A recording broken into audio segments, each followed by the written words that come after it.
Okay. Welcome to Satsang. As you know, Satsang has only one focus, one premise, and that is the real and unchanging. The real and unchanging can never be repeated enough because it simply doesn't change. It is oneness.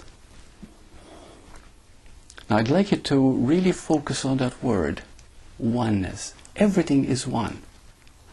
There is nothing that you can see or hear or experience that is not interdependent, interrelated, and interconnected. Everything is one. Now imagine if you begin to see that as far as your life and others are concerned, and how you begin to understand yourself, because there's only one self, in a whole new way. The mind is the nature of thought. Now thought always has an opposite. Oneness has no opposite. These are the two things in order to see clearly. Okay? So I repeat. Mind thinks. The thought has an opposite. Every thought has an opposite. For example, you get the thought, I want to be young. I want to be young forever. There's a fear of growing old. I want to be healthy. I want to make sure I'm healthy. There's a fear of growing sick or ill. See? So whatever it is that you desire or need or even think about creates an opposite. And the opposite, unconsciously, is what predominates in your life. Okay? Now this is very important because of oneness. Now oneness has no opposite. Now how many of you have wished to be understood by others?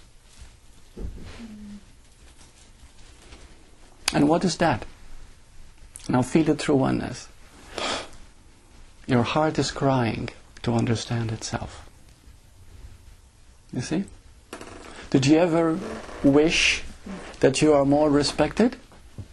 See, throughout the years, I received so many clients.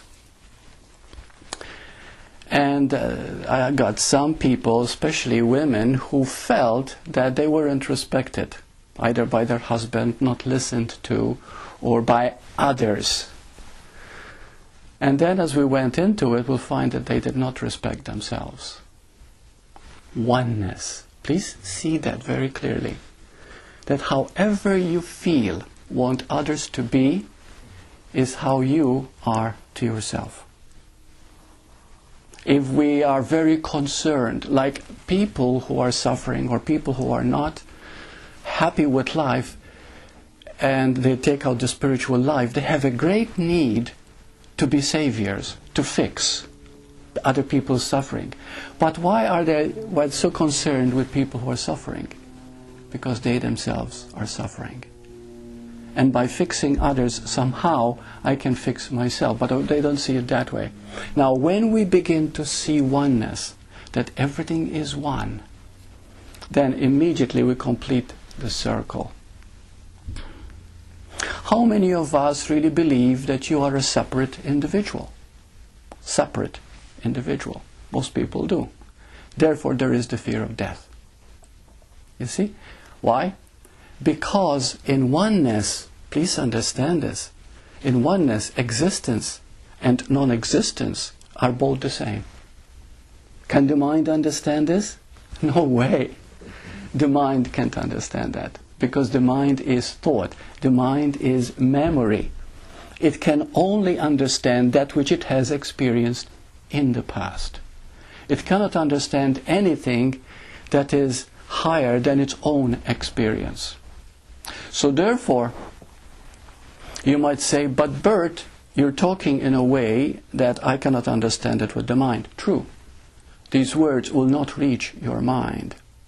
But the whole point of satsang is that we begin to listen until there is a resonance. And the heart is saying, well, I don't understand what is being said, but I resonate with it. There is something deeper in me that knows.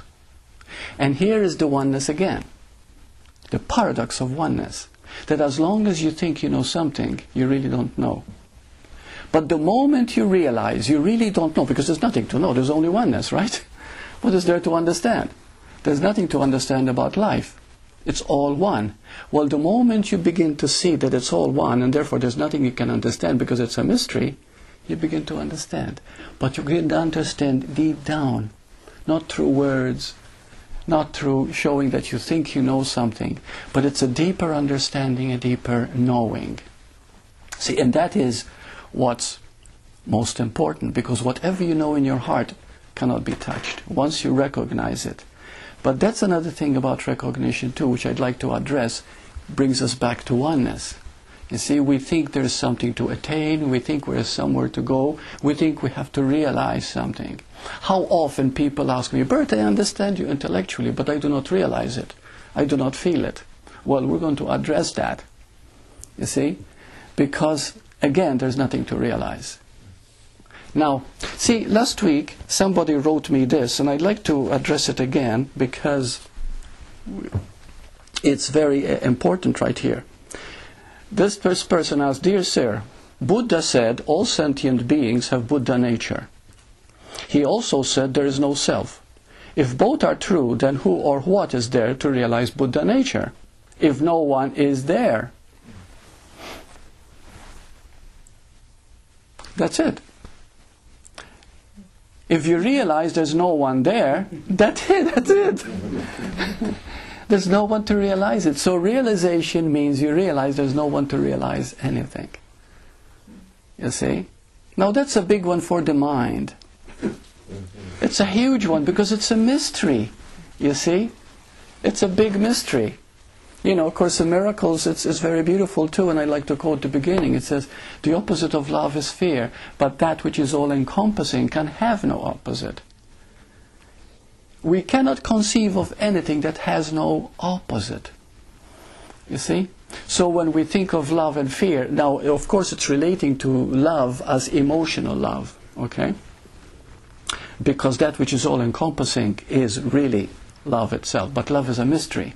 See, we think of love as something, you know, and if you want to understand oneness, I'll say, well, then good luck. There's no way that you can understand oneness. But can you begin to feel it? Oh, yes. Feel it, of course. Let's talk about it. Let's talk about it in a different way. What is love? Oneness. You see? If I can see you as myself because we are one, that's what love is. But you can read all the books in the world, you can study for years, you can take courses on love, you can study all the poetry, you can sing all the songs of love, but until you feel love, you don't know love. Because it has nothing to do with knowing about it intellectually. It is a heart knowing. It is a feeling. But I'm not talking about emotional feeling. It is that connection. You see? It's a type of listening, tuning in, and you begin to realize it. Because tuning in, listening, and love are one and the same. For example, what is listening?